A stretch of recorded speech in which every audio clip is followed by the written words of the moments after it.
तो आज का जो वीडियो है वो पिछला वीडियो से बिल्कुल रिलेटेड। जो हम लोग पढ़े थे, एक दर्जन में 12 पीस होता है। अगर हम लोग माने भी थे कि एक दर्जन is equals to 1 kg approx, और एक दर्जन इज इक्वल्स टू 12, ये एग्जैक्ट होता है। तो वहां पे हम लोग डिस्कस किए थे कि अगर एक दर्जन ऑस्ट्रिच का अंडा खरीदने जाए तो 12 ठो मिलेगा, मुर्गी खरीदने जाए तो 12 मिलेगा, कबूतर खरीदने जाए तो क्या मिलेगा, वो 12 मिलेगा। वहीं से ना अब हम लोग को समझ में आ गया कि सर ठीक है, आप जो बताएं कि मोल ये होता है, दर्जन ये होता है, वो ठीक है, लेकिन हम लोग को फाइंड करना है मास। हमको पता है कि जैसे अब ये देख रहे हो, ये बटखरा है, ये क्या है, किलो ढारा है, जो हम लोकल लैंग्वेज में बात करते हैं। अगर तुम अभी तो डिजिटल आ गया है, वो तो साइंटिफिक ब्रेन में वो, लेकिन अगर हम लोग थोड़ा सा पीछे चले जाए, ज्यादा नहीं 10 साल, तो देखेंगे कि वो हम लोग यही जो आदमी है ना, यही जो बटखरा है, उसी के हिसाब से मेजरमेंट करते थे। मतलब इसको हम लोग मान लेते थे यूनिट मास। इसको क्या मान लेते बच्चा? Unit mass. अगर इस यूनिट मास के हिसाब से हम लोग डिसाइड करते थे कि कौन कितना किलो है। सपोज अगर हम आलू खरीदे बाबू, अगर हम आलू खरीदे, तो अगर आलू खरीदे 5, तो इंटू 1 kg करते थे, तो वो होता था 5 kg। आप कुछ भी खरीद लीजिए, सपोज सर हमको इसका यूज नहीं करना है, किलो ढारा का, तो ठीक है। नहीं, अब सेंटीमीटर मीटर कर लीजिए। अगर हम बोले कि एक पर्सन, अगर हम बोले कि एक पर्सन वो 5 मीटर का, तो 5 × 1 मीटर करते थे, तो हम लोग 5 मीटर लिखते थे। मतलब सर कि जो भी आप यहाँ बता रहे हैं, वो बाबू बताना हम ये चाह रहे हैं कि हम लोग कुछ भी मेजर करते हैं ना, वो मेजर करते हैं रिलेटिव। क्या करता है वो मेजर? रिलेटिव।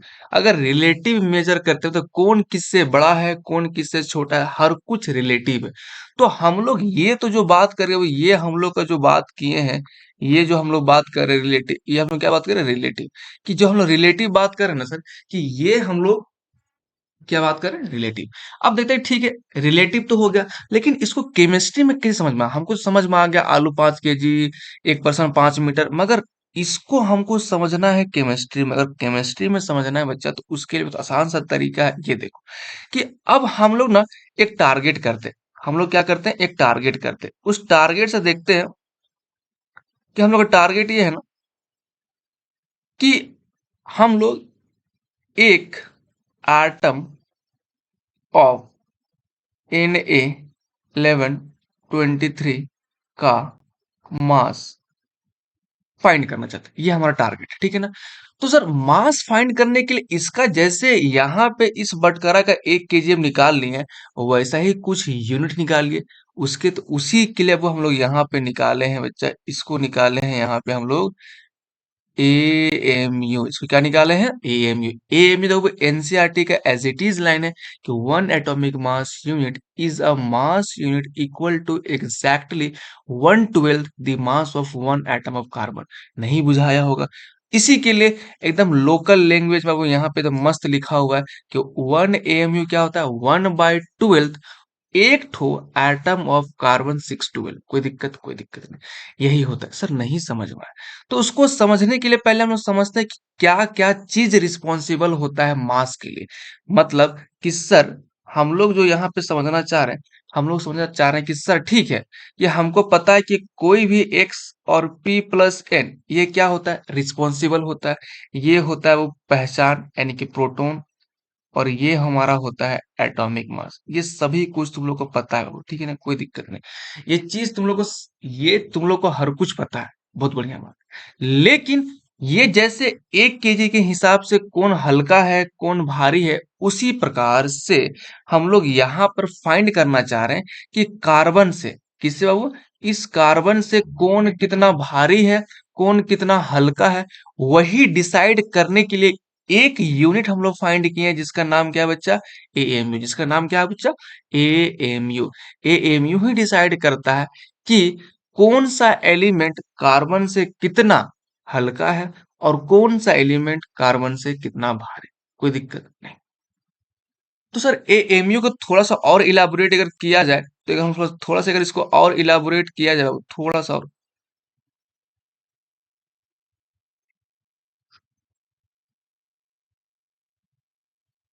तो अगर हम यहाँ पे देखें वो कि एएमयू, एएमयू क्या होता है? एएमयू होता है 1/12 mass of one atom of carbon. हाँ कि ना? एकदम ही सही चल रहे सर, जो बता रहे हैं आप उसी पे चल रहे हैं। ठीक है, तो ये जो हम लोग बताए ना, देखो अब हम लोग जानते हैं कि ये हम लोग 1/12 एक एटम का मास हम लोग रटे हैं। क्या क्या वो रटे हैं? कैसे रटे हैं? कि 1/98 इंटू 10⁻⁻23 ग्राम, एकदम रटे। ये कहाँ से रटे हैं वो? मास स्पेक्ट्रोस्कोपी से। कहाँ से रटे बच्चा ये हम लोग रटे हैं मास स्पेक्ट्रो स्कोपी से रटे हैं। कोई दिक्कत नहीं। तो अब क्या होता है ना कि 1/12 इस वाले पोर्शन को, इस वाले पूरे पोर्शन को, इस वाले पूरे पोर्शन को हम लोग चाह रहे हैं कि नीचे आ जाए। बस सिंपल सा मैथ किया वो कि 1.98 इंटू 10⁻23 ग्राम। कोई दिक्कत यहाँ तक किसी को नहीं। अब ठीक है, जैसे ही यहाँ से थोड़ा सा हम चलेंगे नीचे, तो देखना कि ये क्या हो जाएगा, 1/12 को अगर 2 से डिवाइड करेंगे कितना आएगा? अरे जल्दी बोलो आंसर, 6। तो वो थोड़ा सा ये कम है, तो ये कितना आएगा? 6.022 इंटू 10⁻23 ग्राम। और एक बहुत बड़ा एक न्यूज है हमारे पास कि, थोड़ा सा हम लोग ग्रीन न्यूज कर लेते हैं, कि 1 मोल जो कल रटे थे कि 6.022 इंटू 10⁻23 ग्राम होता है, सॉरी 23 स्पीसीज होता है बच्चे। उसी प्रकार से अब हम लोग यहाँ पे देखें तो यही होता है। लेकिन एक मोल को, ये जो नंबर इसको हम लोग बोलते हैं एवोगाद्रो नंबर। मतलब कि सर जैसे हम लोग सीखे थे कि एक मोल में, क्या सीखे थे हम लोग? कि एक मोल में कितने, सॉरी एक मोल में Na होता है। तो सर एक दर्जन में कितना होता है? 12। सेम चल रहा है कि नहीं चल रहा है? समझ में आ रहा है कि नहीं? ये इसका एक डेरिवेशन था। तो जैसे अभी हम लोग यहाँ पे सीखे थे कि 1 AMU इज इक्वल्स टू क्या होता है बच्चा? 1/Na। अगर इसी को हम लोग बोलते हैं क्या? एक एटम का मास, यानी कि एक कार्बन एटम का मास कितना होता है? 1/Na। तो जो हम लोग का टारगेट था वो हम लोग फाइंड हो गया। अब हम लोग क्या कर लिए? टारगेट अपना फाइंड कर लिए। अब उस टारगेट को अब जहां पे अचीव करना था वो अचीव कर लिए।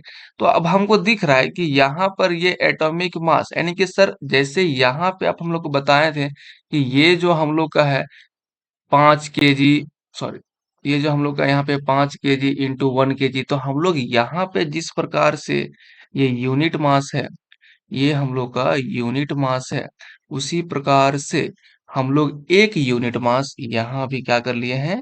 फाइंड कर लिए। यहाँ भी क्या क्या कर लिए बच्चा? फाइंड कर लिए। अब हम लोग का अपना टारगेट अचीव करना है।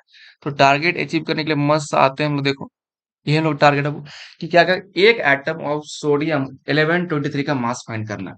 तो हमको दिख रहा है कि जिस प्रकार से सर आप यहाँ पे बताएं कि ये वाला ऊपर वर्सन क्या होता है? रिस्पॉन्सिबल फॉर मास होता है। तो अगर हम सोडियम को देखें तो सोडियम 1123, हाँ कि ना? अगर सोडियम 1123 होता है, तो यहाँ पे हमको दिख रहा है कि मास हमारा क्या होगा? वो 23 होगा। मास हमारा क्या होगा? 23 होगा। और एटॉमिक नंबर क्या होगा बच्चा? 11। तो ठीक है, अभी हम लोग अपना एएमयू निकाले थे। ये एमयू क्या होता है? एक ठो एक ठो एटम का मास होता है। हाँ कि ना? अगर एक ठो एटम का ये मास होता है, अगर ये एक ठो एटम का मास होता है, तो सो कॉल्ड सोडियम का मास कितना होगा? 23 AMU। ये 23 AMU किसका मास है बच्चा?